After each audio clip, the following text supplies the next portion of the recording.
The African Continental Free Trade Area (AfCFTA) agreement is projected to connect 1.3 billion people across 55 countries, making it the largest free trade area in the world by membership. The pact has the ability to lift 30 million people out of extreme poverty, increase workers' wages, and generate gains for women. The AfCFTA is a major opportunity for African countries to diversify their exports and accelerate growth.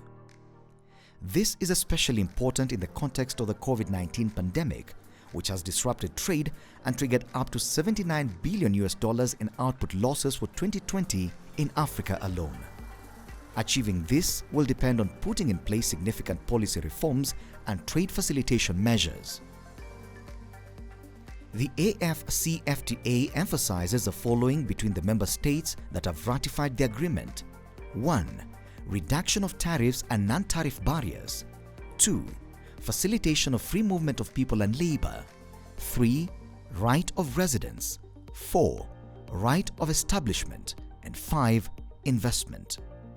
The promise of free trade and free movement is prosperity for all Africans. 1st of January 2021. That is the official kickoff date for AfCFTA operations. The date, which had initially been set for July 1st, 2020, was put off due to the coronavirus pandemic. Negotiations later resumed between countries to deal with final sticking points around rules of origin and market access. While the operationalization of the Secretariat was postponed due to the COVID-19 pandemic, the same pandemic has also magnified the urgent need for speed to accelerate economic integration on the continent. This crisis, with its negative impact on trade and the multilateral system, is also an opportunity to rethink our value chains and reduce our reliance on traditional supply routes. Through the pact, 30 million Africans will be lifted out of extreme poverty. Incomes of nearly 68 million Africans who live on less than $5 a day will be boosted. Africa's income will be boosted by $450 billion by 2035. Africa's exports will be increased by $560 billion, mostly in manufacturing. Larger wage gains will be spurred for women. Wages for both skilled and unskilled workers will be boosted. We in Ghana believe that an increase in trade is the surest way to deepen regional integration in Africa.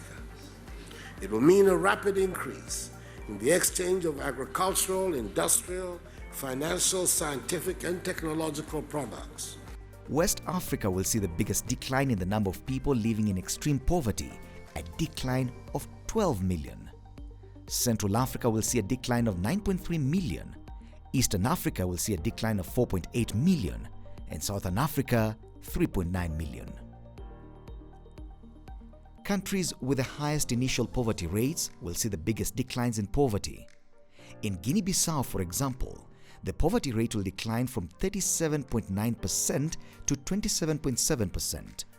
In Mali, the rate will decline from 14.4% to 6.8%. And in Togo, the poverty rate will decline from 24.1% to 16.9%. For the AfCFTA deal to work, Africa's digital economy has to be reset to align with the new reality of a continental free trade area. Some of the reset points could include addressing information and data deficit, boosting e-commerce through better connectivity, realigning existing regional economic communities, aligning other trade agreements to AfCFTA, governments cushioning firms through the transition, providing support for workers who will lose their jobs, and designing policies to boost readiness. In many African countries, adequate and affordable information and communications technology and connectivity to enable digitalization to take place is still an issue. Africa does not yet have the legal framework and conducive environment for digital activities and trade. Other concerns need to be dealt with, such as the fight against digital trust and competition policies in the digital sector, data privacy, protection, and cybersecurity. The existence of conflicting regional economic communities is yet another thorny issue. Most African countries already belong to more than one economic community, and so convergence among these communities to make them compatible with the AfCFTA is key. Moreover, World Trade Organization commitments and treaties with external regions such as the EU, US, China, and Canada could impede the AfCFTA. Member states are going to face a transition period in which they may undergo adjustment costs. Less diversified and less flexible countries will suffer more from these adjustment costs than bigger and more diversified economies. At the same time, the adjustment costs may be higher for MSMEs than for large companies. This may create social tensions unless compensatory measures are set in place by the governments. In a few sectors facing job losses, governments will need to be ready to support workers with adequate safety nets and policies to retain workers. In an interview with Africa Renewal, a magazine published by the United Nations, Wamkele Mene, Secretary General of the African Continental Free Trade Area Secretariat, noted the dependence of the AfCFTA on mobile connectivity. He said, quote, "Digital trade is possible through mobile phones. We know that you can access distant markets using your mobile phone. We also know that Africa has one of the fastest growing penetrations of mobile subscribers. It is a question of leveraging all those technological innovations and advantages." End of quote. The economic integration of Africa will lay a strong foundation for an Africa beyond aid. An effective implementation of the AfCFTA will dispel the notion that the AU is not capable of executing its own decisions. A new era is at hand for the great continent of Africa, meaning a new way of doing things is a must.